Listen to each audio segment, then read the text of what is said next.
So a little more than 3 years ago, the former UFC fighter Cain Velasquez was arrested and charged with attempted murder after someone at a daycare molested his son, which ended up with Cain chasing this guy in his truck trying to kill him. Unfortunately, while trying to shoot the guy who touched his son, he actually hit the passenger in the arm, which is where the attempted murder charge comes in. The MMA legend Cain Velasquez chasing after the man he allegedly shot. You can see the black SUV chasing that truck. Inside the truck was a man accused of molesting a family member of Velasquez. Now, Velasquez is facing attempted murder charges. Now, I feel like most people in this situation would do the same thing. I mean, there's this quote by Gary Plache, the man who successfully tried to do what Cain was trying to do, but he said, if somebody did it to your kid, you do it too. Now, Gary never served any jail time, but instead was given a suspended sentence and 300 hours of community service. And this was only because Gary was shown to have not been a threat to his community. For Cain, though, the exact opposite happened. They denied his bail because they said the risk was too great for Velasquez to potentially cause more harm. And then the second time it was denied, the reason was because his reckless disregard for human life. It wasn't until the third time of him asking for bail did they grant it at $1 million.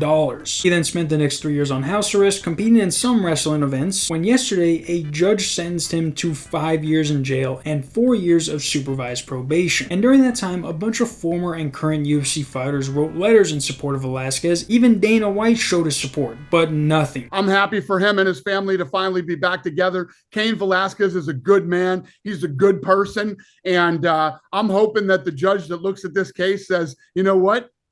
This family suffered enough. As if the kids haven't suffered enough in this thing. They lost their father for almost a year. Now, what's crazy is that the other guy who Velasquez was chasing is still free. Like, that guy didn't have anything happen to him yet. Like, it says that Cain filed a lawsuit against the owners of the daycare where it happened, who just so happened to be the parents of the guy Velasquez was trying to kill. But if you look up what happened to the guy, nothing comes up. Like, it says the last time he went to court was back in November of last year, but there's nothing after that. Like, you can Google this guy's name, and there are more articles that come about what happened recently than about him. Now, I get that an innocent man got shot, but hey, don't raise a pedophile and then hire them to work for you, and I can guarantee you that this would have never happened. And what's even more ridiculous is that this guy's lawyer tried to get this case thrown out last year, accusing the judge of sleeping during people's testimony. It says, Judge Akala at times was asleep and not focused on the proceedings taking place before him. His determination may have missed important yet subtle parts of the testimony that lend to the minor's credibility. So not only is this piece of shit accusing the judge of sleeping, but he's also trying to call the kid a liar. He's like, Judge, come on, the kid can't even form a full sentence. Are we really going to believe everything he says? The fact that this guy has faced no punishment at all other than getting his dad shot for what he did is insane. And even Bryce Mitchell put out a video saying free Cain. And even Bryce Mitchell put out a video showing his support for Cain. Pardon Cain Velasquez and put these child molesters to death.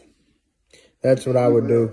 That's what I would do if I was in charge, brother. I promise you that on everything. Now, you know when Bryce is making sense about anything, something is definitely wrong with what you're doing. And Cain Velasquez being put away while this dude is still waiting to even get a trial date is the dumbest thing I've ever heard. Now, I did see this post on Twitter that says, Harry Gallardi, the man accused of molesting Cain Velasquez's son, will stand trial June 2nd. He's charged with 1 felony count of lewd acts with a minor. He is out on bail, and according to the police, the child victim said the suspect told him not to tell anyone. Now, it's crazy that they'll let someone like this out on bail but keep Cain in jail because he looks more intimidating. And I looked it up, and as far as I could find, he has never been in trouble with the law. He has never had a history of being aggressive with anyone. He is just known for fighting people, so the retard judge in charge of this case is like, we can't have him fighting people out of nowhere trying to avenge his son. And it's like, shut up, you idiot. But yeah, guys, I know this video was a little shorter than usual, but hey, regardless if I get a copyright claim, here are some of Cain's best moments in the UFC. Crisp.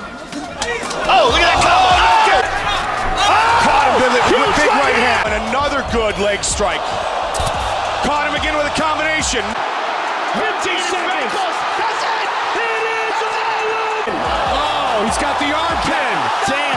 And it is all over. Declaring the winner by TKO and still the undisputed UFC heavyweight champion of the world.